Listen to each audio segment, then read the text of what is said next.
ఒకే frame లో 4 big breakings back to back చూద్దాం. First breaking, అదానీతో భేటీకి విద్యుత్ ఒప్పందాలకు సంబంధం లేదన్న జగన్. సెకండ్ బ్రేకింగ్, కేటీఆర్ చేసిన వ్యాఖ్యలు ఉపసంహరించుకుని క్షమాపణలు చెప్పాలన్న ఐఏఎస్ ఐపీఎస్ సంఘాలు. థర్డ్ బ్రేకింగ్, గురుకులాల్లో ఫుడ్ పాయిజన్ పై టాస్క్ ఫోర్స్ ఏర్పాటు చేసిన తెలంగాణ ప్రభుత్వం. ఫోర్త్ బ్రేకింగ్, ఇస్కాన్ పై నిషేధానికి బంగ్లా కోర్టు నిరాకరణ. ఇప్పుడు ఈ 4 బ్రేకింగ్స్ కి సంబంధించిన డీటెయిల్స్ లోకి వెళ్దాం. బ్రేకింగ్ నెంబర్ 1, అదానీతో భేటీకి విద్యుత్ ఒప్పందాలకు సంబంధం లేదు అంటున్నారు మాజీ సీఎం జగన్. పరువు ప్రతిష్టలు దెబ్బతీసేలా వ్యవహరిస్తున్నారు అంటున్నారు ఆయన.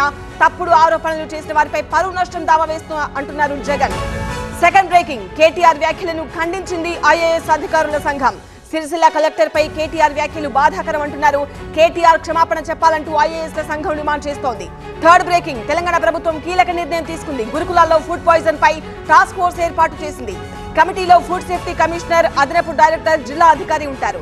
ఫోర్త్ బ్రేకింగ్, ఇస్కాన్ పై నిషేధానికి బంగ్లా కోర్టు నిరాకరించింది. జరుగుతున్న ఆందోళనలపై ఆరా తీసింది కోర్టు. రాజకీయ పార్టీలతో చర్చలు జరుగుతున్నాయంటున్నారు అటార్నీ జనరల్.